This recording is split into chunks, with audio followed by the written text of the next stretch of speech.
This episode of Taizai is going to do a couple of things. For one, if you don't have a favorite character of this series yet, most likely King is your favorite character after this episode. Number two, this just goes to show you how tragic King's backstory is, like how tragic his past is, because we only knew about what he did with the fairy King's force. Like, he failed to save his sister, his sister died, Bond, had to save his sister, and, so forth, so on. We know that backstory. And with this episode, we find out a lot more backstory on Diane, King, we get to find out more about Hellbroom, we get to find out all sorts of other information. And with this episode, it pretty much sets up that King is a walking tragedy. Like, his entire backstory is a tragedy. So I'm going to go in depth and explain that, but before I do, I just want to mention something really quick. So they skipped a part of this backstory. They actually skipped a really good portion of this backstory that really should have had more emotions and more oomph to the overall vibe of this episode. I don't know if it was because they were doing it for censorship reasons, but the backstory, there was a little key scene. I want to actually dive in and explain what it was. There was a key scene in this backstory that was cut out, and it was about Hellbroom when he actually first got that helmet. We get to find out that he got this helmet from a fellow human, but at that time, they didn't explain exactly how he got that helmet and how did the fairies get, captured. They didn't really explain that. And so, it's kind of upsetting how they removed some part of this backstory, because it was to showcase the tragedy of what happened to these fairies, along with why Hellbroom had a change in personality, like how caring and loving he was towards humans, and all of a sudden changed into this monster that was killing human after human. I mean, they showcased the end result in this backstory, but they didn't really show the means of how he got there, and I'm kind of disappointed, because anime onlys walking into this episode, they'll think, Hellbroom is just a crazy psychopath that just wants to kill humans just because, their wings got cut off, which is really fucked up. It's dark, and it's fucked up, and I expected that to get censored, especially the wing ripping, but they cut out another part that was to showcase you, like, what type of character Hellbroom was, and why this is such a tragedy, but they cut it out. So yeah, if you really want to know the true backstory, I recommend go look up King's side story or King's side chapter. I think that's what it's called. Just look that up and go read it. It seriously, you really need to read that. It's really important. Like, they skipped something very, very important in that. So, kind of disappointed that they decided to compress this backstory into one episode. They wanted to show, King Arthur and Hindi fighting each other, but they didn't want to show that other, scene that could have used for the rest of the episode. But what can you do? What can you do when this anime decides to skip over some certain scenes? But anyways, let's move into the other aspects of this episode. So, this episode, we get to see how King met Diane, and there's a lot of different mysteries you can take from this episode of Taizai. For one thing I do want to point out is the time span that this episode takes place. So, according to this episode, when King and Diane first met, and they were communicating, eating, stuff like that, 500 years passed. 500 years in a span of, like, maybe a couple days to them. So, it's really weird. Like, you can get this from different ways, like, from this, episode. You can either take it as if, since they're fairy and giant, time, travels at a different rate than regular humans because, they live longer lives.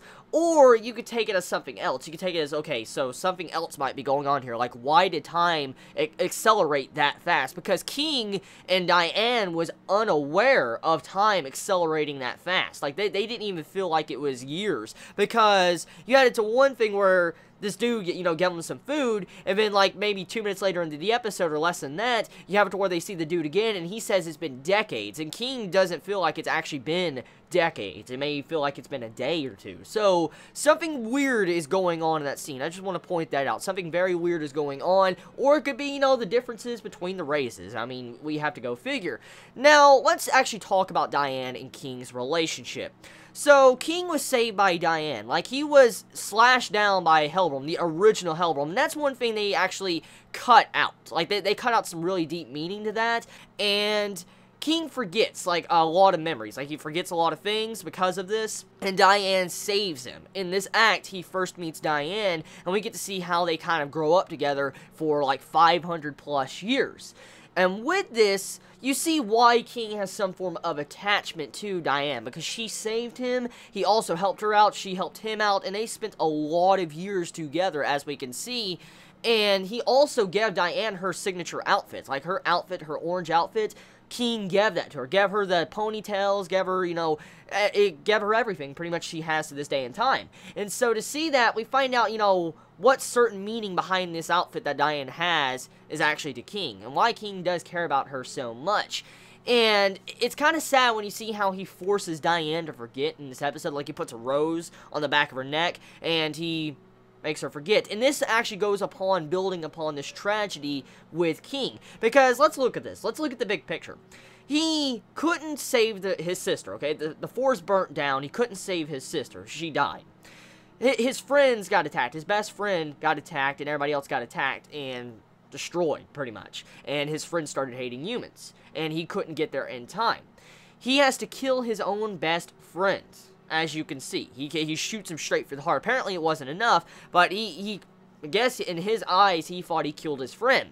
And with this episode, once again, he has to take it upon himself to kill his friend. And so, you can kind of consider that King has killed his friend twice. And that's really disturbing and messed up if you start thinking about it. So King has killed his best friend twice, had to put him down with his own hands because he went the wrong path. And he has to know that his sister died. The Fairy King's forest has been burnt down. He couldn't protect it with his promise. And then on top of that, Diane has been forced to forget him. He couldn't keep that promise with Diane. So, it's a very, very sad, sad backstory. Like, you get to see the misery King has went through since the beginning of this series, and he definitely has probably one of the most tragic backstories when it comes to the sins so far from what we have seen. So, I'm curious, how do you all feel about King's backstory with this episode? How he was fleshed out, how Diane was slightly fleshed out, how do you feel about, you know, Helbram? Did you actually appreciate what Helbram did? Like, did you agree with him? Did you see why he went to, like he was down that path? Or are you, like, you know, kind of confuddled and you're like, why should I really care? Because they didn't show the entire backstory. I mean, let me know your thoughts in the comments below. I'm curious what you anime-onlys think.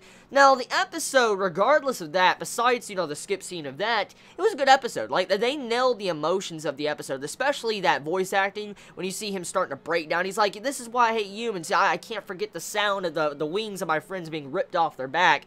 That right there, that was a good scene. Like, I mean, the execution with the voice acting and all that with the music, they did a damn good job. I cannot put that down. They really did a good job on that scene.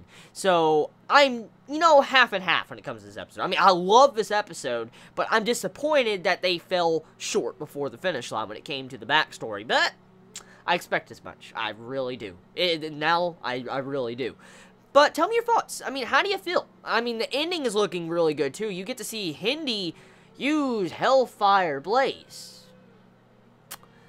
Yeah, if you don't know or recognize that move, Meliodas used it a couple episodes back. So how do you all feel about that? How do you all feel about him using some form of demonic technique? Anyways, you all have a wonderful day or night wherever you live. Please be safe. Chibi out.